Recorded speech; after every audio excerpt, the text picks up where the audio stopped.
مجھے دین اسلام سے پیار ہے،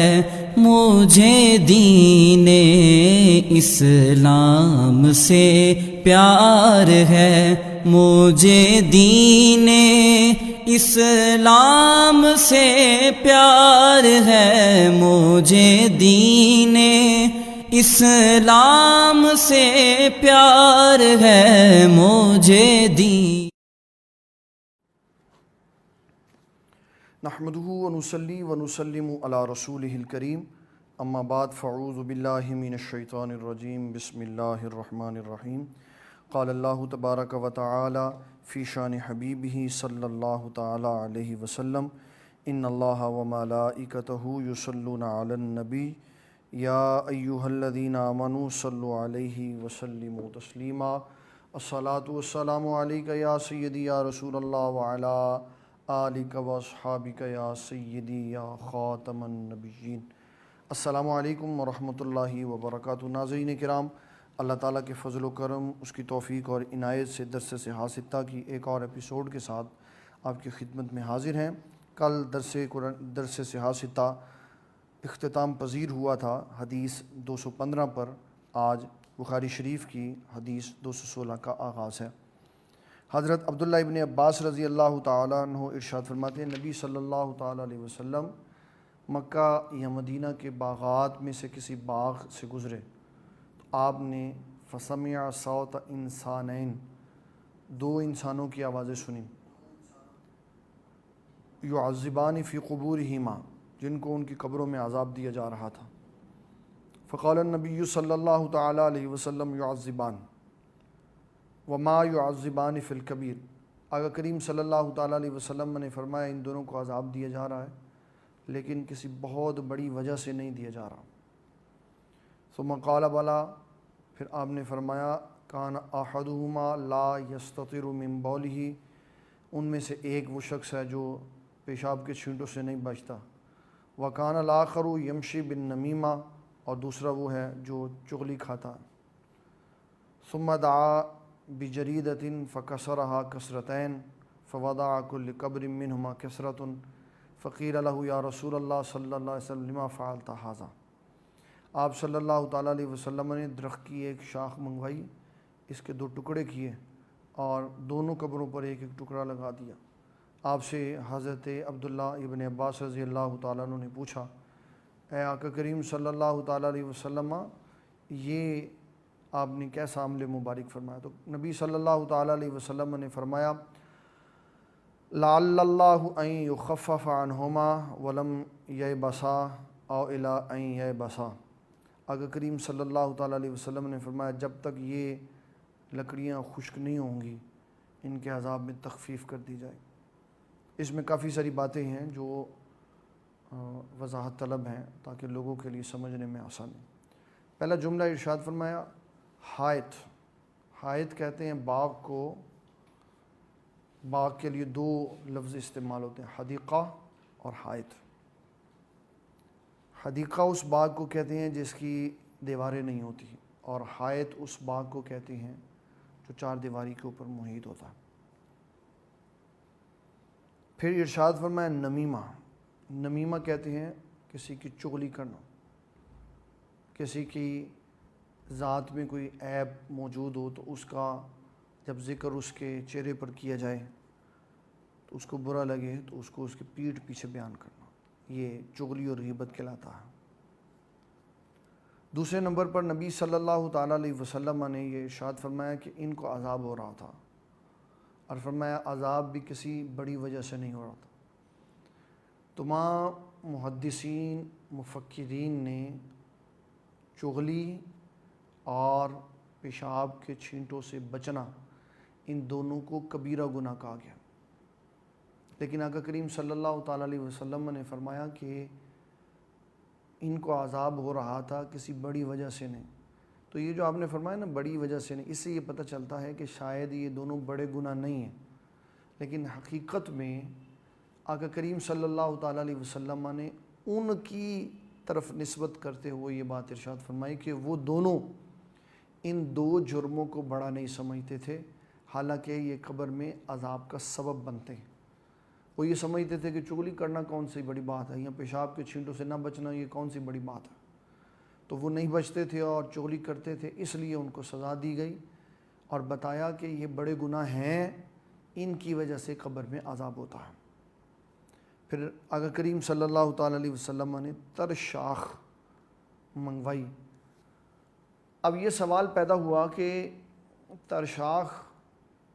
ذکر کرتی ہے، جب وہ خشک ہو جاتی ہے تو پھر وہ ذکر نہیں کرتی، جبکہ احادیث کے خزانے سے یہ پتہ چلتا ہے کہ کائنات کی ہر شے اللہ کے ذکر میں مصروف ہے، چاہے ٹہنی خشک ہو چاہے تر ہو۔ فرق یہ ہے کہ دونوں کے ذکر میں تبدیلی ہو جاتی ہے۔ جب وہ اپنے شجر کے ساتھ وابستہ ہوتی ہے تو ذکر کی اور نوعیت ہوتی ہے، جب وہ اپنے شجر سے جدا ہو جاتی ہے تو ذکر کی اور نوعیت ہوتی ہے، اور جب وہ خشک ہو جاتی ہے تو ذکر کی اور نوعیت ہوتی ہے، لیکن خشکی کی حالت میں بھی وہ ذکر کرتی ہے۔ مختلف احادیث میں یہ بھی آیا ہے کہ جب پتہ کٹ جاتا ہے تو اس کا مطلب ہے اس کا ذکر ختم ہو گیا۔ بعض روایات میں یہ بھی آیا ہے کہ پتہ کٹتا ہی اس وقت ہے، یا کوئی جانور شکار اسی وقت ہوتا ہے جب وہ اللہ کے ذکر سے غفلت برتتا ہے۔ تو یہ ساری حدیثوں کو ملا کر جو خلاصتاً نتیجہ نکالا گیا وہ یہی ہے کہ تر شاخ بھی ذکر کرتی ہے اور خشک شاخ بھی ذکر کرتی ہے، لیکن دونوں کے ذکر کی کیفیت میں فرق ہے۔ پھر آقا صلی اللہ تعالیٰ علیہ وسلم نے یہ کہا کہ جب تک یہ ذکر میں مشغول رہیں گی قبر والوں پر عذاب میں تخفیف ہوگی۔ دو اس کے رخ ہیں، اگر تو وہ قبر والا، کیونکہ اس حدیث میں پتہ چلا قبر والوں پر عذاب ہو رہا تھا اور ذکر اللہ سے عذاب میں تخفیف ہوئی، اور اگر تر شاخ نیک بندے کی قبر پہ لگا دی جائے تو جس طرح اس کے ذکر کرنے سے گناہ گار کے گناہ میں کمی آ جاتی ہے، سزا میں تخفیف ہو جاتی ہے، اسی طرح نیک آدمی کے قبر کے اوپر شاخ لگا دینے سے اس کی نیکیوں میں اضافہ ہو جاتا۔ جب درختوں کی شاخیں ذکر کریں تو ان سے فائدہ ہوتا ہے، اور جب انسان قبر کے پاس بیٹھ کر رب کائنات جل مجیدہ الکریم کا ذکر کرے، تلاوت قرآن مجید کرے، تو اس سے بھی فوت شدہ کو بہت زیادہ فائدہ ہوتا ہے۔ اس میں جمع الجوامع علامہ جلال الدین سیوطی کی حدیث کی کتاب ہے، اس کی ایک حدیث عرض کرنا چاہتا ہوں۔ حضرت علی بن ابی طالب رضی اللہ تعالیٰ عنہ اس حدیث کے راوی فرماتی ہیں، نبی اکرم شفیع معظم صلی اللہ تعالیٰ علیہ وسلم نے فرمایا، جو بھی تم میں سے قبرستان سے گزرے تو اس کو چاہیے کہ وہ 11 مرتبہ سورۃ اخلاص شریف پڑھ کر ان کا ایصال کرے ان مردوں کو، اس سے اللہ تعالیٰ ان کو بھی اجر دے گا اور پڑھنے والے کو بھی اجر دے گا۔ ایک حدیث میں اس طرح بھی آیا کہ حضرت انس فرماتے ہیں رضی اللہ تعالیٰ عنہ، رسول اللہ صلی اللہ علیہ وسلم نے فرمایا، جو شخص قبرستان سے گزرے سورہ یاسین کی تلاوت کرے تو اس دن اس قبرستان کے جس بھی قبر والے پر عذاب ہو رہا ہوگا اللہ تعالیٰ اس کے عذاب سے اس کو تخفیف عطا فرمائے گا، خفت ہو جائے گی، اس کا عذاب کم کر دیا جائے گا۔ پھر یہ بھی مسئلہ واضح ہو گیا اس سے کہ بعض لوگ یہ کہتے ہیں جی تر شاخ کا ذکر ہے، پھول کا تو ذکر نہیں ہے۔ پھول اور شاخیں اور پتے یہ سب درخت کا حصہ ہیں۔ مطلوب و مقصود یہ ہے کہ جب درخت کی کوئی بھی شے اللہ کے ذکر میں مصروف ہے تو اس کو لگانے سے فائدہ ہوگا، تو چاہے وہ پھول ہوں، چاہے وہ شاخیں ہوں، چاہے وہ پتے ہوں، جو بھی قبر کے اوپر لگا دیے جائیں گے اس سے قبر والے کو راحت اور سکون حاصل ہوگا۔ پھر آقا کریم صلی اللہ تعالیٰ علیہ وسلم کی حدیث سے یہ بھی پتہ چلا کہ زندوں کے دعا کرنے اور ایصال ثواب کرنے سے فوت شدہ کے گناہ ہوں تو وہ بھی معاف ہو جاتے ہیں، اور اگر گناہ نہ ہوں تو اللہ اس کی نیکیوں میں اضافہ کر دیتا۔ یہ سنت متواترہ ہے، اس کو کہیں گے سنت متواترہ، کہ کسی کے عمل سے کسی کو فائدہ ہو رہا، جس کی سب سے بڑی مثال یہ ہے کہ جب انسان فوت ہونے کے بعد چارپائی پہ لیٹا ہوتا ہے اور اس کو غسل دے دیا جاتا ہے تو سب سے پہلا جو عمل مبارک کیا جاتا ہے وہ ہے نماز جنازہ۔ نماز جنازہ جب کسی شخص کا پڑھایا جاتا ہے تو دو حال سے خالی نہیں، یا وہ پڑھانے والے اور پڑھنے والے کے لیے فائدے کا سبب ہوگا یا وہ میت کے لیے فائدے کا سبب ہوگا۔ اگر وہ پڑھنے والے اور پڑھانے والے کے لیے فائدے کا سبب ہوا تو پتہ چلے گا کہ میت نیک تھی، اس کے جنازے میں شرکت کرنے کی وجہ سے ثواب ہوا۔ اور اگر وہ پڑھانے والے کے لیے بخشش کا سبب بنا تو مطلب یہ تھا نیک لوگوں نے پڑھا تو اللہ تعالیٰ نے ان کے نماز جنازہ پڑھنے کی وجہ سے اس بندے کی بخشش فرما دی۔ تو یہ حدیث بتاتی ہے کہ یہ سنت متواترہ سے ثابت ہے کہ عمل کسی کا ہوگا تو اس کی وجہ سے ثواب کسی اور کو ہوگا۔ آقا کریم صلی اللہ تعالیٰ علیہ وسلم کی اس کے اندر دو حدیثیں میں آپ کی خدمت میں عرض کروں گا۔ سنن ابی داؤد کی 2882، صحیح بخاری کی 1388۔ یہ دونوں حدیثیں بتا رہی ہیں کہ نبی صلی اللہ تعالیٰ علیہ وسلم کے صحابہ نے جب اپنے والدین کریمین کے بارے میں حضور صلی اللہ تعالیٰ علیہ وسلم سے پوچھا کہ حضور وہ وصال فرما گیا تو کیا ان کے لیے کوئی صدقہ خیرات یا نفلی کام کرے تو ان کو ثواب ہوگا؟ تو آقا کریم صلی اللہ تعالیٰ علیہ وسلم نے فرمایا تم جو بھی کام کرو گے اس کا اللہ تعالیٰ تمہارے والدین کو اجر عطا فرمائے گا۔ تو یہ حدیثیں ثابت کرتی ہیں کہ اچھے اعمال کوئی کرے گا اور ثواب وہ کسی کی طرف منتقل کر دے گا تو اعمال کا ثواب اللہ تعالیٰ اس تک پہنچا دے گا اور اس کو اس کا ثواب ہوگا۔ یہ کل کی جو متن میں آئی ہوئی حدیث تھی اس کا میں نے ذکر کر دیا۔ آگے نیا باب شروع ہو رہا ہے۔ اگر کپڑوں پر پیشاب کے کوئی چھینٹے پڑ جائیں تو اس کا کیا حکم ہے؟ اس میں نظریہ اسلام میں آپ کو پہلے بتا دیتا ہوں۔ پیشاب کرنے والا حیوان ہوگا یا انسان؟ پیشاب کرنے والا حیوان ہوگا یا انسان؟ انسان ہوگا تو پھر نابالغ ہوگا یا بالغ ہوگا؟ نابالغ ہوگا تو چھوٹا بچہ ہوگا یا بچی ہوگی؟ اور اگر بالغ ہوگا تو مرد ہے، عورت ہے، جوان ہے، نوجوان ہے، جس بھی حالت میں ہے۔ یہ جتنی بھی کیٹیگریز بنتی ہیں پیشاب کے چھینٹوں کی شخصیات کے اعتبار سے، یہ ذہن میں رکھیں کہ کوئی بھی انسان ہے جو اس دنیا میں آیا اور کھاتا پیتا ہے، اس نے سانس لیا ہے، پھر وہ پیشاب کرتا ہے، اس کا پیشاب بہر صورت ناپاک ہے، ناپاک ہے، ناپاک ہے۔ کسی صورت میں بھی وہ پاک نہیں ہے۔ ہاں کیفیت مختلف ہے، حدیث کے اندر ابھی میں اس کا ذکر کر کے سناؤں گا۔ حضور صلی اللہ تعالیٰ علیہ وسلم نے مختلف عوامل کر کے دکھائے اور ان عوامل سے یہ پتہ چلا کہ جو شخص روٹی کھاتا ہے اس کا پیشاب یہ زیادہ غلیظ ہے اس کے پیشاب سے جو روٹی نہیں کھاتا، صرف دودھ پیتا ہے۔ اس لیے کہ جو دودھ پیتا ہے اس کی غذا صرف دودھ ہے اور اس سے جو اس کے جسم سے خارج ہوتا ہے پیشاب، اس کے اندر وہ نجاست غلیظ ترین اور اشد ترین ناپاکی نہیں ہوتی جو بڑے آدمی کے بول میں ہوتی ہے۔ اب اس کو شریعت مطہرہ نے کس طرح ہینڈل کیا ہے اور مسئلہ سمجھایا ہے۔ دونوں کے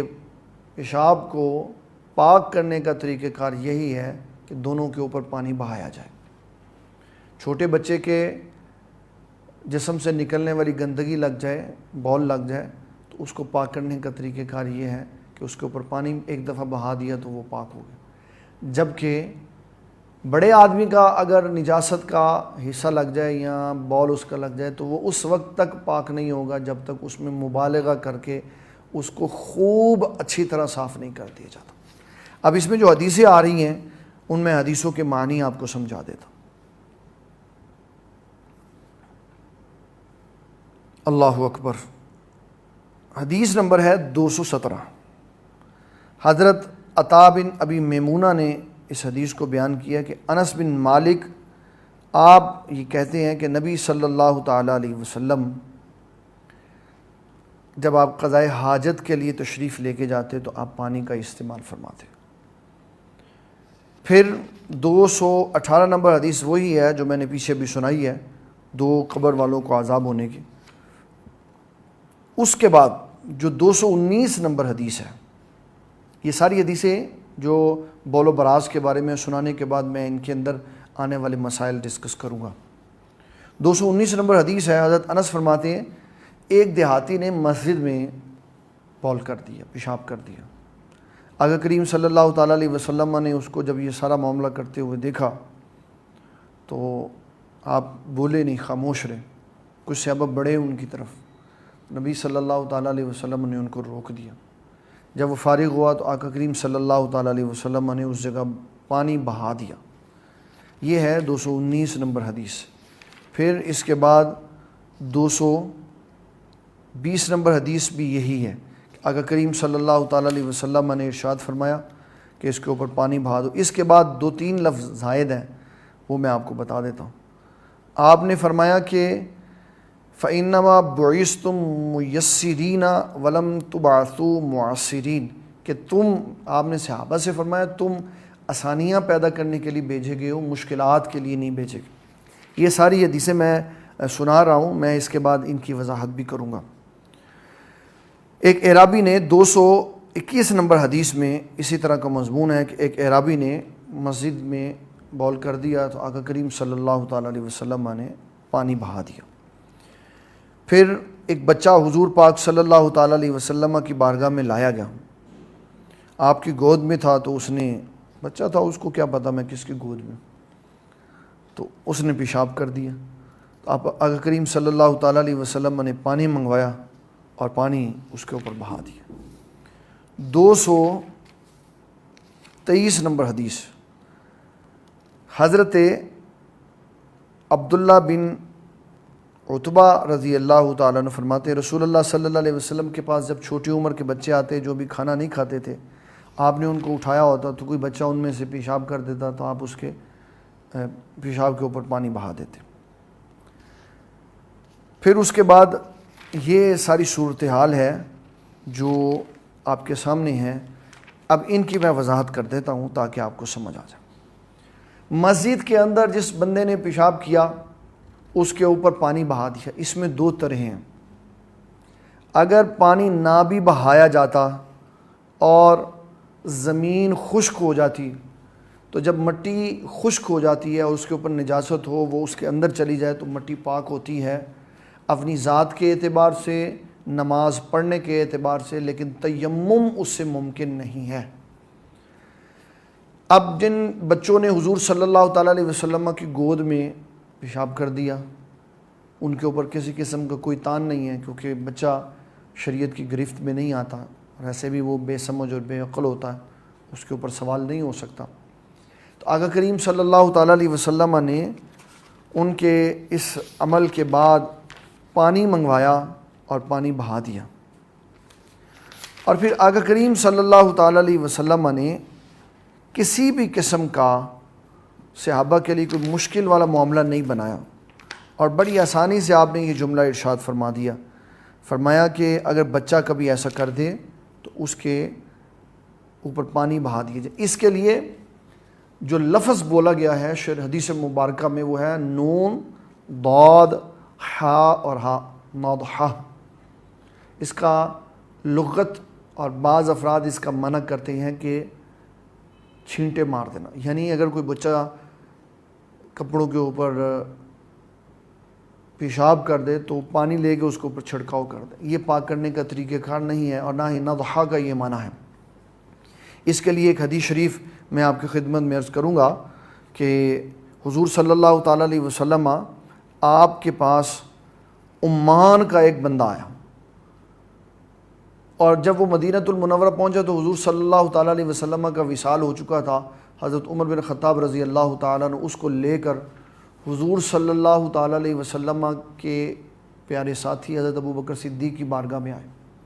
اور آ کر یہ کہا کہ یہ عمان کی سرزمین سے آیا ہے جس کے بارے میں حضور صلی اللہ تعالیٰ علیہ وسلم آپ فرمایا کرتے تھے کہ اگر میں عمان کی سلطنت کی طرف اپنا پیغام بھیجوں تو وہاں کوئی ایسا شخص نہیں ہے جو میری دعوت کو قبول نہ کرے، یعنی عمان والے حضور کی دعوت کو قبول کرنے والے ہوں گے، یہ حضور صلی اللہ علیہ وسلم نے خبر غیب ارشاد فرمائی، اور فرمایا وہ اس سمندر سے آئے گا، اس کے لیے نبی صلی اللہ تعالیٰ علیہ وسلم ارشاد فرما رہے ینضحہ، کہ اس کا پانی بہتا ہوگا، یعنی کثیر پانی والے حصے سے وہ آئے گا. اور اگر اس کا مطلب چھینٹے ہیں تو سمندر کے تو چھینٹے ہوتے ہی نہیں, تو اس کا مطلب پانی کا بہاؤ ہے. تو جب کوئی چھوٹا بچہ لباس کے اوپر پیشاب کر دیتا ہے تو اس کا مطلب یہ ہے کہ پانی کے چھینٹے نہیں مارے جائیں گے بلکہ پانی بہایا جائے گا. ویسے اس کو صاف نہیں کیا جائے گا جیسے بڑے آدمی کے غلیظ پیشاب کو صاف کرتے ہیں, بلکہ تھوڑے پانی کے ساتھ بھی اس کو صاف کر دیا جائے گا. یہ حدیث مبارکہ کا اصول اور ضابطہ ہے جو میں نے آپ کی خدمت میں عرض کیا. پھر اس کے بعد ایک بڑا اہم سوال ہے. حضور صلی اللہ تعالیٰ علیہ وسلم نے فرمایا صحابہ زمین پہ پانی بہا دو. تو عرض کرنے لگے یا رسول اللہ صلی اللہ تعالیٰ علیہ وسلم اس سے زمین پاک ہو جائے گی؟ آپ نے فرمایا ایک ڈول بہا دو یا 2 ڈول بہا دو, زمین اس سے پاک ہو جائے. پھر آپ نے یہ جملہ فرمایا فَإِنَّمَا بُعِثْتُم مُيَسِّرِينَ کہ اللہ تعالیٰ نے تمہیں آسانی پیدا کرنے والا بنا کے بھیجا. حالانکہ یہ جملہ حضور کے لیے استعمال ہوا, انما بعثت لأتمم مکارم الاخلاق و محاسن الاعمال, کہ اللہ نے مجھے محاسن بعثت لأتمم مکارم الاخلاق, اخلاق کے مکارم کے لیے, مکارم اخلاق کے لیے اور اعمال کی تکمیل کے لیے بھیجا ہے. یہ حضور صلی اللہ تعالیٰ علیہ وسلم کا جملہ اپنے لیے ہے اور اپنے صحابہ کے لیے بھی ہے. تمہیں اللہ تعالیٰ نے مبعوث کیا ہے آسانی کے لیے. تو یہ وضاحت ہے اس حدیث کے لیے کہ نبی صلی اللہ تعالیٰ علیہ وسلم نے فرمایا صحابی کا نجوم فبأیہم اقتدیتم اہتدیتم, کہ میرے سارے صحابہ ستاروں کی مانند ہے, جس کے بھی پیچھے چلو گے وہ تمہارے لیے ہدایت اور آسانی کا سبب ہے. تو حضور صلی اللہ تعالیٰ علیہ وسلم کی زبان وحی ترجمان سے یہ بات واضح ہے کہ مجھ سے بھی لو اور میرے صحابہ سے بھی لو, کہ وہ کام جو میں نے کیا وہ بھی تمہارے لیے مشعل راہ ہے, جو میرے صحابہ نے کیا وہ بھی مشعل راہ ہے. پھر آقا کریم صلی اللہ تعالیٰ علیہ وسلم آپ کا یہ عمل مبارک وضاحت کرتا ہے کہ بچوں کا بھی پیشاب ویسے ہی غلیظ ہے جیسے بڑوں کا غلیظ ہے, لیکن غلاظت میں بندوں جوان آدمیوں میں زیادہ اضافہ ہے بنسبت بچوں کے, لیکن دونوں کو دھونے سے ہی پاک کیا جا سکتا ہے, کوئی بھی ان میں بغیر دھوئے پاک نہیں ہو سکتا. اس کے بعد حدیث نمبر ہے 224. اس حدیث میں یہ اخلاقی نقطہ سمجھایا. وہ کیا اخلاقی نقطہ ہے؟ حضرت حذیفہ رضی اللہ تعالیٰ عنہ جن کو رازدان مصطفیٰ کریم صلی اللہ تعالیٰ علیہ وسلم میں فرمایا گیا, حضور صلی اللہ تعالیٰ علیہ وسلم کے ساتھ آپ قضائے حاجت کے لیے چلے گئے. برتن آپ نے اٹھایا ہوا تھا جس کے اوپر پانی تھا, اور دور جا کے پانی کا برتن رکھ کر دور جا کے کھڑے ہو گئے. تو آقا کریم صلی اللہ علیہ وسلم نے پاس بلایا, فرمایا حذیفہ قریب آؤ. جی حضور حکم فرمائے. فرمایا دور مقصود نہیں ہے جا کے کھڑا ہونا, دور جا کے کھڑا ہونا مقصود نہیں, میرے پاس کھڑے ہو جاؤ لیکن اپنا رخ پھیر لو تاکہ تمہاری نگاہیں قضائے حاجت کرنے والے پہ نہ پڑیں. دور کھڑے ہو کر قضائے حاجت کرنے والے کی طرف دیکھنا یہ کوئی اصول ضابطہ نہیں ہے. بندہ اس کے قریب بھی کھڑا ہو تب بھی انسان کی پشت اس کی طرف ہونی چاہیے اور چہرہ اس کے مخالف ہونا چاہیے تاکہ قضائے حاجت کرنے والے کو نہ دیکھے. یہ حضور صلی اللہ تعالیٰ علیہ وسلم نے ان کو تعلیم فرمائی. فرمایا آپ دور کھڑے ادھر میرے پاس آ کے کھڑے ہو جائیں لیکن اپنا رخ دوسری طرف کر لیں. یہ تعلیم ہے کہ کسی بھی بندے کو یہ جائز نہیں ہے کہ کوئی قضائے حاجت کر رہا ہو تو اس کو دیکھا جائے. اور میں یہ سمجھتا ہوں یہ تعلیم بڑے ہو کے نہیں ملتی, یہ گھروں سے دینی پڑتی. ماں باپ جب اپنے بچوں کو دائیں اور بائیں کا فرق کرتے ہوئے دیکھ لیں تو ان کو بیت الخلاء میں بھیجنے کے بعد اصول اور ضابطے سکھانے چاہیے. اور اگر سال کے فرق سے 2 3 4 بچے ہیں تو قطعاً کسی بچے کو اکٹھا نہ نہانے دیں. اگر دونوں لڑکے ہیں, تینوں لڑکے ہیں یا تینوں لڑکی ہیں تب بھی اکٹھا نہ نہانے دیں تاکہ شرم و حیا کا پردہ ان کے اندر باقی رہے. اور یہ حدیث نبی صلی اللہ تعالیٰ علیہ وسلم کا نچوڑ ہے کہ کسی کی بھی شرمگاہ یا کسی کے سطر کی طرف دیکھنے کو نبی صلی اللہ تعالیٰ علیہ وسلم نے پسند نہیں فرمایا. یہاں تک کہ مرد کے سطر کو نہیں دیکھ سکتا اور عورت کے سطر کو نہیں دیکھ سکتے. جو خاص رشتے ہیں جس میں زوجین کا رشتہ ہے ان کا استثناء ہے، علاوہ ازیں کسی کو بھی کسی کا سطر دیکھنے کی اجازت نہیں ہے، نہ ماں کو بیٹی کے لیے، نہ بیٹی کو ماں کے لیے، نہ باپ کو بیٹے کے لیے، نہ بیٹے کو باپ کے لیے، سوائے عذر کی کیفیت میں، علالت کی کیفیت میں، بیماری کی کیفیت میں، اس طرح کی جو عذر کی کیفیت ہے اس میں اجازت ہے۔ تو یہ حضور صلی اللہ تعالیٰ علیہ وسلم نے خوبصورت تبلیغ فرمایا اتنی دور کھڑے ہونے کا فائدہ نہیں ہے، قریب کھڑے ہو جاؤ لیکن اپنا چہرہ پھیر لو تاکہ کسی بھی قضائے حاجت کرنے والے بندے کی طرف نگاہ نہ پڑے۔ اسی لیے یہ مسئلہ میں عرض کیے دیتا ہوں کہ جب کسی کے چہرے کی طرف، کسی کے سطر کی طرف دیکھنا جائز نہیں ہے، تو مرد ہو تو مرد کے لیے، عورت ہو تو عورت کے لیے کسی کے سطر کو ہاتھ لگانا بھی جائز نہیں ہے۔ جس طرح زندہ کے لیے جائز نہیں ہے، اسی طرح فوت شدہ کے لیے بھی جائز نہیں ہے۔ اور جب کوئی بندہ فوت ہو جاتا ہے تو اس کو غسل دیا جا رہا ہو تو ہاتھ پہ کپڑا اس لیے چڑھا لیا جاتا ہے اس کو، جسم کو غسل دیتے ہوئے، کہ اس کے سطر پر اگر کوئی میرا ہاتھ لگ جائے تو اس کے سطر اور میرے سطر کے درمیان میں، میرے ہاتھ کے درمیان میں کوئی کپڑا ضرور ہونا چاہیے تاکہ حدیث پاک کی حجیت باقی رہے اور میرا بغیر کپڑے کے ہاتھ اس کے سطر کو نہ لگ جائے۔ یہ شریعت مطہرہ کا وہ فیضان ہے جو نبی صلی اللہ تعالیٰ علیہ وسلم کے علماء نے ہمیں عطا فرمایا ہے تاکہ ہم لوگوں کے درمیان میں عزت اور وقار کے ساتھ زندگی گزار سکیں۔ اس کے بعد آگے حدیث نمبر ہے 225۔ اس میں اس حدیث میں 224 میں کچھ بول و براز کے کھڑے ہونے کے احکامات، کھڑے ہو کے کرنے کی اجازت، اس کے اوپر جب وضو کے شروع میں مسئلہ ہوا تھا تو میں نے ایک ٹاپک اس کے اوپر پورا دیا تھا کہ نبی صلی اللہ تعالیٰ علیہ وسلم نے کبھی بھی کھڑے ہو کر پیشاب نہیں کیا، یہ آداب نہیں ہے۔ ام المومنین سیدہ عائشہ صدیقہ کی میں نے ترمذی کی روایت پیش کی، کوئی یہ کہے کہ آپ کھڑے ہو کر پیشاب کرتے تھے تو فرمایا اس کی قطعاً تصدیق نہ کرو۔ اگر کہیں حدیث میں آیا ہے تو وہ کوئی عذر تھا، وہ کوئی کیفیت ایسی تھی یا کوئی وہ جگہ ایسی تھی کہ جہاں بیٹھ کر کرنے سے کوئی مسائل پیدا ہونے کا خطرہ تھا تو آقا کریم صلی اللہ تعالیٰ علیہ وسلم نے کھڑے ہو کر کیا، ورنہ عام نارمل حالت میں آپ نے کبھی بھی ایسا نہیں کیا۔ اس کے اوپر پہلے ہم بات کر چکے۔ حدیث نمبر 225 ہے۔ حضرت حذیفہ رضی اللہ تعالیٰ عنہ فرماتے ہیں کہ میں اور حضور صلی اللہ تعالیٰ علیہ وسلم آپ کہیں جا رہے تھے تو آپ کو حاجت ہوئی، آپ سائڈ پہ تشریف لے گئے تو آقا کریم صلی اللہ تعالیٰ علیہ وسلم نے جب مجھے دور کھڑے ہوئے دیکھا تو آپ نے مجھے اپنے قریب بلا کر یہ بات ارشاد فرمائی کہ اپنا رخ پھیر لو، اپنا رخ پھیر لو۔ اس حدیث سے اور پچھلی والی حدیث سے یہ مغز نکلتا ہے کہ دور کھڑے ہو کر قضائے حاجت کرنے والے کو دیکھنا یہ کوئی دوری اور پردہ نہیں ہے۔ انسان قریب بھی کھڑا ہو لیکن اس کا رخ دور ہونا چاہیے، اس کا رخ پلٹا ہوا ہونا چاہیے۔ ایک حدیث آگے آئی، اس کا ذکر ہم پہلے کر چکے ہیں کہ نبی صلی اللہ تعالیٰ علیہ وسلم نے کسی قوم کے کوڑے کے ڈھیر کے اوپر کھڑے ہو کر کیا۔ اس کی وجہ میں نے بتا دی تھی، یہاں کیونکہ حدیث کا ذکر ہے اس لیے میں دوبارہ بتا دیتا ہوں کہ آپ جس جگہ تھے وہاں ڈھلان تھی اور یہ جگہ اوپر تھی، تو اسے لباس کے پاکی کے مسئلے میں کوئی مسئلہ ہو سکتا تھا، تو اس لیے آقا کریم صلی اللہ تعالیٰ علیہ وسلم نے کھڑے ہو کر یہ عمل مبارک کیا، ورنہ آپ کبھی بھی ایسا نہیں کرتے تھے۔ 63 نمبر باب ہے، باب غسل دم، خون کو دھونا۔ اس میں جو حدیث ہے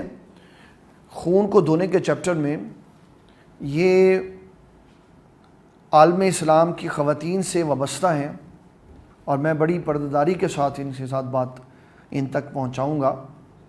کہ جو بھی خواتین اپنے عذر کے ساتھ ہوں، نبی صلی اللہ تعالیٰ علیہ وسلم ان کو تعلیم ارشاد فرمایا کرتے تھے کہ جب کوئی نجاست لباس کے اوپر لگ جائے تو پہلے اس نجاست کو صاف کرو، پھر اس کو پانی کے ساتھ خوب مل کر دھو دو۔ اگر اس دھونے کے بعد اس کا اثر کپڑے کے اوپر رہ جاتا ہے تو دھو دینے کی وجہ سے وہ لباس پاک ہے، اگرچہ اس کے اندر اثر موجود ہے۔ اب اس کپڑے کو پہن کر نماز پڑھنا جائز ہے، اس کپڑے کو سارا دھونے کی ضرورت نہیں ہے۔ جس جگہ نجاست تھی نجاست کو صاف کر دیا گیا۔ میں اس کی زیادہ تفصیل میں نہیں جاؤں گا، جو اس سلسلہ کے ساتھ وابستہ ہیں ہماری خواتین اسلام، وہ میرے ان چند جملوں کے اندر مسئلے کی نوعیت کو سمجھ جائیں گی۔ ایک خاتون جن کا نام حدیث مبارکہ میں فاطمہ بنت ابی حبیش آیا ہے، حضور صلی اللہ تعالیٰ علیہ وسلم کی بارگاہ میں حاضر ہو کر عرض کرنے لگی، آقا کریم صلی اللہ تعالیٰ علیہ وسلم، میں ایسی خاتون ہوں کہ میں دائمی مریض ہوں، ایک دن بھی مجھے کبھی سکون اور راحت کا نہیں ملا، بس ہر وقت میں مریض ہی رہتی ہوں۔ تو آقا کریم صلی اللہ تعالیٰ علیہ وسلم نے دنوں کی تقسیم کاری کر کے ان کو سمجھا دیا کہ اتنے دن ہیں، اس میں آپ عذر شرعی کے ساتھ ہیں، اور اس کے بعد آپ بیماری کے ساتھ ہیں، تو آپ اس کے اندر اپنے لباس اپنے جسم کو صاف کریں اور نماز ادا کریں، اور ہر نماز کے لیے آپ نیا وضو کریں۔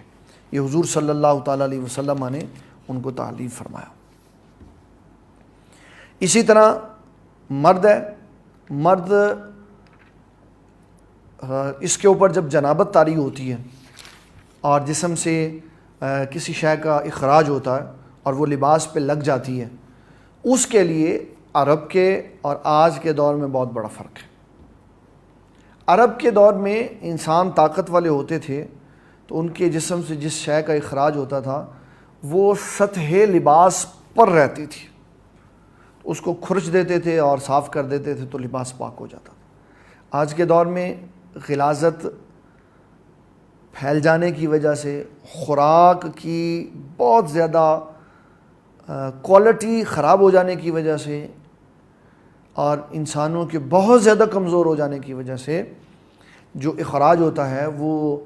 اس کیفیت کا ہوتا ہے کہ اس سے سارا لباس بھر جاتا ہے۔ تو اس کیفیت میں جب کوئی شے نجاست والی لباس کے اوپر موجود ہو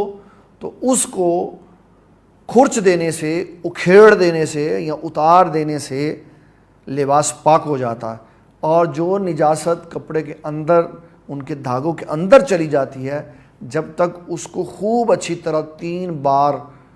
نچوڑ کر، دھو کر، نچوڑ کر صاف نہ کیا جائے، وہ اس وقت تک صاف نہیں ہوتے۔ اس میں گھروں میں جو خواتین کپڑے دھوتی ہیں ان کو بھی اس بات کا خیال رکھنا چاہیے، اور جو مرد حضرات ہیں ان کو بھی اس بات کا خیال رکھنا چاہیے۔ اگر مرد کسی گندگی والی شے کو، لباس کو دھونے والے لباس کے اندر رکھ دے گا اور پہلے اس گندگی کو صاف نہیں کرے گا تو وہ یہ نہ خیال کرے کہ میرا لباس پاک ہو گیا، بلکہ اس کے لباس نے مشین میں پڑے ہوئے باقی 8-10 جتنے بھی سوٹ ہیں سب ناپاک کر دی۔ اس کا طریقہ کار پاک کرنے کا یہ ہے کہ پہلے اس گندگی والے حصے کو خوب اچھی طرح دھوئے، جب گندگی کا اثر ختم ہو جائے، گندگی کی جو کیفیت ہے وہ ختم ہو جائے، اس کے اثرات، اس کے ذرات ختم ہو جائے، پھر اس کو کپڑے والی دھونے والی مشین کے اندر رکھ دے۔ اور جو خواتین کپڑے دھوتی ہیں وہ بھی دیکھ لیں، مائیں ہیں، بیویاں ہیں جن کی ڈیوٹی ہوتی ہے گھروں میں کپڑے دھونے کی، وہ بھی اس چیز کو دیکھ کر، تاکہ دوسرے لباس خراب نہ ہو، اچھی طرح تسلی کر کے پھر یہ کریں۔ یہ بہت بڑا مسئلہ ہے جو میں نے چند جملوں میں بڑی پردہ کے ساتھ آپ کو بتا دی ہے، تاکہ ہمارے گھروں میں لباس پاک رہے۔ اور یہ حدیث شریف میں بھی ہمیں ایسے ہی ملتا ہے کہ جو نجاست جم جانے والی ہو، یہ بخاری کی روایت ہے 230، جو نجاست لباس کے اوپر جم جانے والی ہو اس کو کھرچ دیا جائے، اس کو اتار دیا جائے تو لباس پاک ہو جاتا ہے، اور اس کا اثر کپڑے کے اندر موجود نہ ہو تو اس کو اتار دیا، نہ اس کا اثر گیا تھا نہ اس کی کیفیت اندر گئی تھی، ویسے ہی اوپر موجود تھا، اس کو اتار دیا تو لباس پاک تھا۔ لیکن اگر اثر اندر چلا گیا تو اتارنے کے بعد اس کو دھویا جائے گا تاکہ وہ کپڑا پاک ہو جائے۔ تو یہ حدیث شریف میں بھی آتا ہے کہ ایسے ہی ہوتا تھا کہ جب خواتین لباس دھو دیتی تھی تو پھر مرد جب باہر جاتے تھے تو دھلا ہوا نشان نظر آتا تھا کہ یہاں سے کپڑے کو دھویا گیا۔ 230 نمبر، 231 نمبر اور 232 نمبر یہ تینوں حدیثیں ایک ہی مضمون سے ریلیٹیو ہیں، اس لیے میں اس کو مزید آگے وضاحت کے ساتھ بیان کرنے سے گریز کروں گا۔ جتنا میں نے بتا دیا وہ باتیں ہمارے لیے کافی تھی۔ اونٹوں، چپایوں اور بکریوں کے پیشاب کا حکم اور ان کے باڑوں میں جانے کا حکم، یہ تو میں نے بتا دیا کہ پیشاب سبھی کا ناپاک ہے۔ اب اس کے اندر حضرت ابو موسیٰ اشعری رضی اللہ تعالیٰ عنہ، آپ کی حدیث مبارک کو امام بخاری رحمۃ اللہ علیہ نے ترجمۃ الباب میں لکھا ہے کہ حضرت سیدنا ابو موسیٰ اشعری آپ دارالبرید میں، دارالبرید یہ باڑے کو کہتے ہیں جس کے اندر جانور باندھے جاتے ہیں۔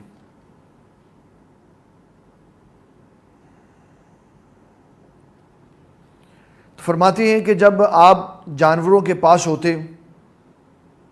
ان کے باڑوں میں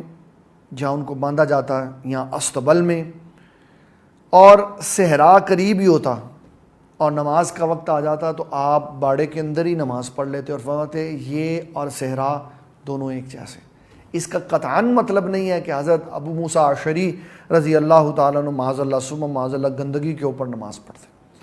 دنیا کی ہر جگہ پاک ہے بشرطے کہ اس کے اوپر گندگی نہ پڑی ہو، اور اگر گندگی پڑی ہو اور وہ گندگی مسجد کے اندر پڑی ہو اور مصلی کے اوپر پڑی ہو تو بھی وہاں نماز پڑھنی جائز نہیں ہے۔ جگہ کا گندگی سے پاک ہونا یہ ضروری ہے۔ تو آپ نے اپنے استبل میں جہاں گھوڑے باندھے جاتے تھے یا اونٹ باندھے جاتے تھے باڑے میں، یا جانوروں کے باندھنے یا چرنے کی جگہ پہ جہاں وہ اپنے فضلے پھینک دیتے ہیں، وہاں پر آپ موجود ہو کے ان کو کھانا ڈال رہے ہوتے یا چارہ ڈال رہے ہوتے یا ان کی نگرانی کر رہے ہوتے تو نماز کا وقت آ جاتا تو اسی جگہ میں جو پاک حصہ ہوتا آپ وہاں کھڑے ہو کے نماز پڑھتے۔ یہ جملہ یاد رکھیے گا، پاک حصے میں نماز پڑھتے۔ کسی صحابی کی کسی ایک روایت سے کہیں پر بھی یہ ثابت نہیں ہے کہ کسی نے ناپاک جگہ کے اوپر نماز پڑھی ہو یا اس نے یہ کہا ہو کہ ناپاک جگہ کے اوپر نماز پڑھ لینے سے نماز ہو جاتی۔ 61 نمبر باب میں 225 نمبر حدیث میں امام بخاری رحمۃ اللہ علیہ نے وہ علیحدہ چیپٹر باندھ دیا جو میں نے پیچھے ابھی عرض کیا کہ کسی ساتھی یا دیوار کی آڑ میں پیشاب کرنا، اگر قضاء حاجت کی ضرورت پیش آئی تو کسی پردے میں بیٹھنا، کوئی شخص ہے تو اس کو کہنا اپنا منہ دوسری طرف کر لے تاکہ میرے سطر کے اوپر تیری نگاہ نہ پڑے، اور یہ حدیث میں نے ابھی آپ کو پیچھے عرض کی ہے۔ پھر 226 نمبر حدیث، یہ بھی میں نے 2-3-4 دفعہ بیان کی ہے کہ نبی صلی اللہ تعالیٰ علیہ وسلم حضرت حذیفہ کے ساتھ آئے اور آپ نے قوم کے کوڑے کے ڈھیر کے اوپر بول مبارک فرمایا، تو وہ جو آپ کا بول مبارک کرنا تھا وہ کسی کیفیت کی وجہ سے تھا، وگرنہ آقا کریم صلی اللہ تعالیٰ علیہ وسلم کبھی بھی ایسا نہیں ہوا کہ آپ نے کبھی کھڑے ہو کر یہ کام کیا۔ 231، 31 اور 32 نمبر حدیث میں نے آپ کی خدمت میں عرض کی، پھر اس کے بعد میں نے آپ کو یہ سارا حکم سنایا۔ اب ہم چلتے ہیں، یہ وہ چیزیں تھیں جو ناپاک تھی اور جسم پر لگ جاتی تھیں یا جسم سے ان کو بچانے کا حکم۔ اب جو پانی منہ سے نکلتا ہے جس کو ہم تھوک کہتے ہیں یا لعاب کہتے ہیں، یا ناک سے نکلنے والے پانی کو جس کو رینٹ کہا جاتا، اگر دوران نماز وہ آ جائے تو صحابہ اکرام رضوان اللہ تعالیٰ علیہ مجمعین کی تعلیمات کے مطابق اس کا کیا حکم ہے۔ حضرت عروہ بن مسور فرماتے ہیں کہ میں مروان کے ساتھ حدیبیہ کے موقع پر نبی صلی اللہ تعالیٰ علیہ وسلم کے ساتھ تھا، تو نبی صلی اللہ تعالیٰ علیہ وسلم آپ جب بھی اپنے منہ مبارک سے کوئی شے نکالنے کا ارادہ فرماتے تو صحابہ اپنے ہاتھ آگے کر دیتے اور اس کو لیتے اور اپنے ہاتھ پہ ملتے اور اپنے جسم کے اوپر رکھتے اور اس سے برکت حاصل کرتے ہیں۔ دوسری حدیث میں 241 نمبر میں امام بخاری رحمۃ اللہ علیہ نے کہا ہے کہ حضرت سیدنا انس رضی اللہ تعالیٰ عنہ فرماتے ہیں جب نماز میں ایسی کیفیت آئے تو اپنے کپڑے کے کنارے سے اس طرح اپنے منہ سے اس کو صاف کر سکتا ہے، یا چادر باندھی ہوئی ہے تو منہ میں پانی آ گیا تو اس کو صاف کیا جا سکتا ہے۔ اب لباس کے ساتھ صاف کرنے سے، کیونکہ منہ کا پانی ناپاک نہیں ہوتا تو لباس ناپاک نہیں ہوگا اور نماز کنٹینیو ہوگی. اور جو سامنے قبلہ شریف ہے اس کی طرف تھوکنے کی ممانعت ہے. اگر بڑی جلدی کی صورت ہے تو لباس سے بھی صاف نہیں کر سکتا تو پھر بائیں جانب اس کو رخ کر کے اپنے چہرے کا تو وہاں پہ پھینک دے، لیکن قبلہ کی طرف نہ کرے، کیونکہ اس کے اندر حدیث مبارک موجود ہے. ابو داؤد شریف میں اس کی وضاحت ہے کہ نبی صلی اللہ تعالیٰ علیہ وسلم نے قباء شریف کے امام کو تنبیہ فرمائی اور اس کو امامت سے معزول بھی فرما دیا کہ جس نے دوران نماز قبلہ شریف کی طرف تھوک دیا تو آپ صلی اللہ تعالیٰ علیہ وسلم نے فرمایا آذیت اللہ و رسولہ، تیرے اس کام نے اللہ اور اس کے رسول صلی اللہ تعالیٰ علیہ وسلم کو اذیت دی. اذیت کیا تھی؟ یہاں قبلے کی بھی تعظیم تھی اور رب کائنات کی بھی تعظیم تھی کہ رب کے ساتھ بات کرتے ہوئے اسی طرف تھوک دیا جس طرف بات کر رہا تھا. تو اس میں احتیاط ہے، اپنے کپڑے کے ساتھ صاف کر سکتا ہے، بائیں طرف کر سکتا ہے، لیکن قبلہ شریف کی طرف ممانعت ہے. اس کے بعد نشاور مشروبات کا ذکر ہے کہ ان کے ساتھ وضو کرنا جائز ہے کہ نہیں. اس کے اندر جو حدیث آئی ہے میں وہ آپ کی خدمت میں عرض کرتا ہوں. آقا کریم صلی اللہ تعالیٰ علیہ وسلم کی حدیث مبارک ہے، بخاری نے 242 نمبر پر لکھا، ام المومنین سیدہ عائشہ صدیقہ رضی اللہ تعالیٰ عنہ فرماتی کل شراب اسکر فہو حرام، فرمایا جو شے نشہ میں مبتلا کر دے وہ حرام ہے. اور پھر اس کے اندر جو اگلی حدیث ہے وہ بھی میں آپ کی خدمت میں عرض کر کے وہ بھی اسی طرح ہے، اور اس کے اندر جو مسائل ہیں وہ میں آپ کو بتاتا ہوں. نشہ میں شے کب مبتلا کرتی ہے؟ جب اس کی اصلی حالت ضائع ہو جاتی. کھجور کو اگر کوئی شخص پانی میں بھگو دے تو یہ بہترین مشروب بن جاتا ہے، بالخصوص عرب کے زمانہ میں جہاں انسان کی جلد کو جلا دینے والی گرمی ہوتی تھی اور کھیتوں میں کام کرنے والے نڈھال ہو جاتے اور ہف اور تھک جاتے تھے. ان کو نبی صلی اللہ تعالیٰ علیہ وسلم نے یہ گرمیوں میں مشروب پینے کے لیے دیا. کیا تھا؟ 3 5 7 یہ جتنا وہ پانی پیتے ہیں اس حساب سے تاک کھجوریں رات کو پانی میں بھگو دیں اور صبح کے وقت ان کو اچھی طرح پانی میں نچوڑ کے ان کو گودا باہر پھینک دیں. اب وہ جو لیکوڈ تیار ہوا ہے اس کو کہتے ہیں نبیذ تمر. اب صبح اس کے پینے کا آغاز کریں اور نماز مغرب تک اس کو ختم کر دیں، یہ جائز ہے. اور اگر اس کو بنایا اور اس کو 2 دن پیتے رہے 3 دن پیتے رہے، اس میں کھٹاس پیدا ہو گئی یا اس کے اوپر جھاگ آ گئی تو یہ مسکر العقل ہے، نشہ دینے والی ہے، اب یہ ناجائز ہو جائے گی. اس لیے بڑی ٹیکنیک کے ساتھ چیزوں کا استعمال کرنا چاہیے تاکہ حلت سے نکل کے وہ حرمت میں نہ چلی جائے. یہ نبیذ تمر ہے اور یہ پینے کے لیے بہترین مشروب ہے. اس کے لیے اسلام نے جو ہمیں اصول اور ضابطہ دیا وہ یہ ہے کہ علامہ علاء الدین محمد بن علی بن محمد حسقفی حنفی رحمۃ اللہ علیہ فرماتے ہیں کھجور اور منقع کی جو نبیذ ہوتی ہے جب اس کو تیار کر لیا جائے تو اس کا پینا جائز ہے، اور جب اس کا لیکوڈ گاڑھا ہونا شروع ہو جائے تو پھر وہ جائز نہیں ہے. اور یہ لیکوڈ ہونے کی گاڑھا ہونے کی جو مدت ہے وہ اگر رات کو بنایا تو دن تک بنے گا اور دن سے لے کر رات تک چلے گا، اور اگر دن کو بنایا تو دن سے لے کر رات تک بنے گا اور رات سے لے کر دن تک چلے گا. 24 گھنٹے کا اس کا ٹینیور ہے، اور اگر اس سے زائد کریں گے تو یہ گاڑھا ہو جائے گا اور اس کا پینا عقل کو مسکر کر دے. اب اس میں ایک بات آتی ہے کہ بعض دوائیاں ایسی ہیں جس کے اندر الکوہل ملی ہوتی ہے یا جس کے اندر ایسی کوئی شے ہے جو عقل کے لیے مسکر ہے، جو انسان کو نشہ میں مبتلا کر دیتی ہے. فقہاء کرام نے احادیث کے لیے جو خزانہ اکٹھا کیا اپنی فہم و فراست سے، اس میں انہوں نے یہ بتایا کہ جب اس کے علاوہ کوئی حل موجود نہ ہو تو پھر یہ پینی جائز ہے.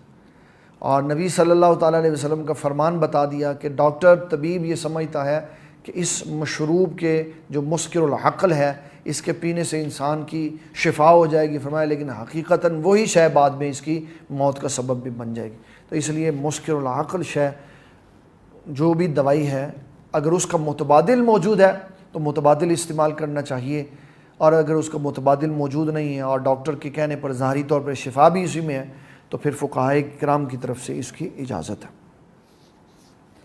72 نمبر چیپٹر میں یہ مضمون بیان کیا گیا کہ باپ زخمی ہو جائے تو بیٹی زخم کے اوپر دوائی لگ سکتی ہے، اور اگر کوئی بھی مرد محرم رشتہ دار زخمی ہو جائے تو محرم عورت رشتہ دار اس کی مرہم پٹی کر سکتی۔ اس کے لیے غزوہ احد کا معرکہ بیان کیا گیا کہ حضور صلی اللہ تعالیٰ علیہ وسلم آپ اپنے صحابہ کے ساتھ تھے، تو آپ صلی اللہ علیہ وسلم کے چہرہ مبارک پر زخم آ گیا، تو حضرت سیدنا علی المرتضیٰ رضی اللہ تعالیٰ عنہ اپنی مشکیز میں پانی لے کے آتے، ڈھال میں پانی لے کے آتے، اور حضرت سیدہ فاطمہ الزہرا رضی اللہ تعالیٰ عنہ حضور پاک صلی اللہ تعالیٰ علیہ وسلم کی صاحبزادی، آپ ان کے چہرہ مبارک کے اوپر پانی ڈالتی اور زخم کا جو خون مبارک ہے اس کو دھو دیتی۔ یہ حضور پاک کی وہی صاحبزادی ہیں جن کے بارے میں آج کل ایک طوفان کھڑا ہے کہ ان کے بارے میں شرعاً کون سے لفظ بولنے درست تھے اور کون سے لفظ بولنے درست ہی نہیں تھے۔ میں اس میں صرف اتنی بات کہنا چاہوں گا کہ ہم اس وقت اس منہج کے اوپر، اس سطح کے اوپر، اس جگہ کے اوپر کھڑے ہیں جہاں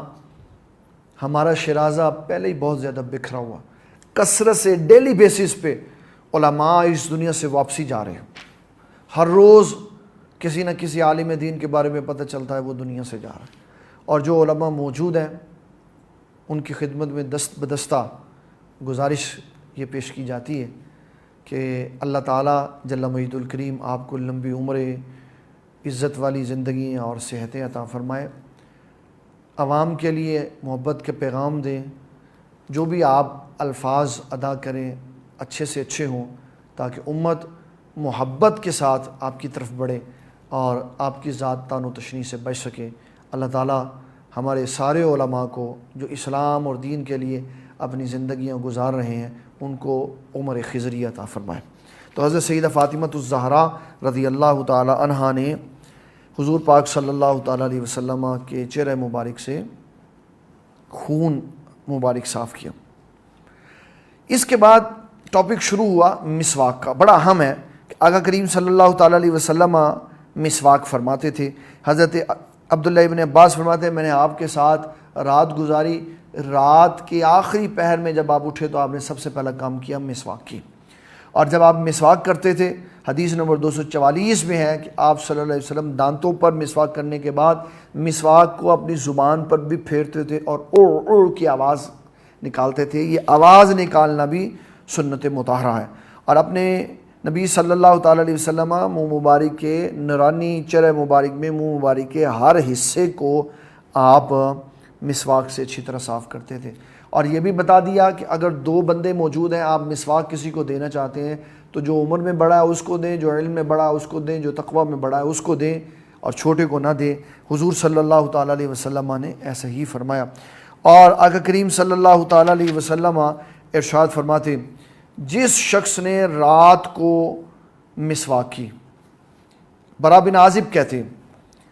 نبی صلی اللہ تعالیٰ علیہ وسلم نے فرمایا جب تم رات کو اپنے بستر پر جاؤ تو اچھی طرح وضو کرو، اس طرح کہ جس طرح تم نماز کے لیے وضو کرتے ہو، اور وضو نماز کے لیے جو کیا جاتا ہے اس کے اندر مسواک لازم ہوتی ہے۔ پھر فرمایا دائیں کروٹ لیٹ جاؤ، پھر یہ دعا کرو، دعا بڑی خوبصورت ہے، اللہم اسلمت وجہی الیک، یا اللہ میں نے اپنا چہرہ تیری طرف جھکا دیا، وودعت امری الیک، اور میں نے اپنے معاملات بھی تیرے سپرد فرما دیے،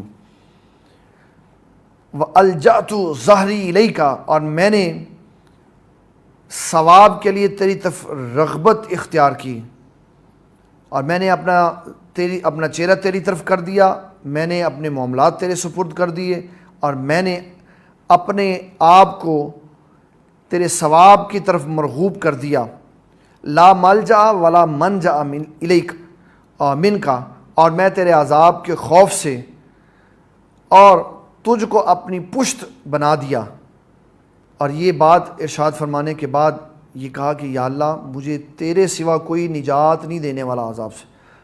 اللہ اکبر. اور کہا آمنت بکتابک الذی انزلتا، یا اللہ میں ایمان لایا اس کتاب پر جو تو نے نازل کی، وبنبیک الذی ارسلتا، اور تیرے نبی پر جس کو تو نے بھیجا. فَإِذَا مُتُّ مِنْكَ لَيْلَتِكَ، اگر میں اس رات میں فوت ہو گیا، فَأَنْتَ عَلَى الْفِطْرَةِ، تو یا اللہ میں فطرت اسلام پر فوت ہوں گا. وَجْعَلْهُنَّ آخِرَ مَا تَتَكَلَّمُ بِهِ، اور فرمایا کہ سب سے آخر میں اس دعا کو سب سے آخر میں پڑھا. اور نبی صلی اللہ تعالیٰ علیہ وسلم کے صحابی حضرت برا بن عازب کہتے ہیں میں نے اس دعا کو حضور پاک صلی اللہ تعالیٰ علیہ وسلم کے سامنے دہرایا تو آقا کریم صلی اللہ تعالیٰ علیہ وسلم نے ان کلمات کی درستگی فرمائی. فرمایا تو ان کلمات میں یہاں آنے کے بعد یہ تبدیلی کر دے کہ تو پہلے یہ کہتا تھا کہ اللہم آمنت بکتابک الذی انزلتا وبنبیک الذی ارسلتا، اب تو یہ کہا کر اللہم آمنت بکتابک الذی ارسلتا وقلت ورسولک ولا وقال لا ونبیک الذی ارسلتا. فرمایا ان لفظوں کو ان سے تو بدل دے اور اس طرح تو دعا کیا کر. تو یہ دعا سکھائی اور بتایا کہ نبی صلی اللہ تعالیٰ علیہ وسلم مسواک پسند فرماتے تھے. یہ آج ہماری حدیث نمبر 247 مکمل ہے جس سے وضو کا چیپٹر کمپلیٹ ہو گیا. اور مسواک کی حدیث میں میں ایک آخری بات عرض کرنا چاہوں گا. رسول اللہ صلی اللہ تعالیٰ علیہ وسلم کے پیارے صحابی حضرت عبد الرحمن بن ابی بکر جب آخری دن جس دن حضور صلی اللہ تعالیٰ علیہ وسلم کی وفات ہوئی، حضرت عائشہ صدیقہ کے حجرے میں داخل ہوئے تو حضرت عائشہ کی گود میں نبی صلی اللہ تعالیٰ علیہ وسلم سر رکھے ہوئے تھے. اور ایک روایت میں آتا ہے کہ حضرت عائشہ صدیقہ کے ٹھوڑی کے نیچے حضور پاک صلی اللہ تعالیٰ علیہ وسلم کا سر مبارک تھا، جیسے پیچھے کوئی ٹیک دے کے بیٹھا ہوتا. تو آپ نے عبد الرحمن بن ابی بکر کو دیکھا. سیدہ عائشہ صدیقہ رضی اللہ تعالیٰ عنہ نے ملاحظہ فرمایا کہ حضرت ابو بکر صدیق کے صاحبزادے اور حضرت عائشہ کے بھائی عبد الرحمن کے ہاتھ میں جو مسواک ہے حضور اس کو دیکھ رہے ہیں، غور کر رہے ہیں. تو آپ نے ان سے مسواک لی، جب اس کو پکڑا تو وہ سخت تھی تو آپ نے اپنے دانتوں سے اس کو نرم کر کے حضور صلی اللہ علیہ وسلم کو دیا. اور آپ اس پہ فخر کیا کرتی تھی کہ آخری وقت میں حضور پاک صلی اللہ علیہ وسلم نے وہ مسواک کی جو میں نے اپنے دانتوں سے نرم کر کے دی ہوئی تھی. تو یہ پتہ چلتا ہے مسواک سے حضور پاک صلی اللہ علیہ وسلم نے بڑی محبت فرمائی. پیارے ناظرین کرام، کوشش کر رہے ہیں کہ ہم سلجھے ہوئے الفاظ کے ساتھ حضور صلی اللہ تعالیٰ علیہ وسلم کی حدیث کا معنی بیان کریں. کہیں کسی جگہ پر حدیث ایسی بھی آ جاتی ہے کہ بہت مشکل ہوتی ہے معنی کرنے میں، پھر وہاں لفظ بدل کر معنی بدل کر مفہومی بات کی جاتی ہے تاکہ انسان اس بہکتے ہوئے معاشرے میں لوگوں کے طعن و تشنیع کے تیروں سے اپنے آپ کو محفوظ رکھے، صحیح راستے پہ چلتے ہوئے اسلام کی تبلیغ کرے. اللہ تعالیٰ کی بارگاہ میں دعا ہے ہماری اس کاوش کو اپنی بارگاہ میں شرف قبولیت عطا فرمائے. وما علینا الا البلاغ المبین. مجھے دین اسلام سے پیار ہے، مجھے دین اسلام سے پیار ہے، مجھے دین اسلام سے پیار ہے، مجھے دین اسلام سے پیار ہے.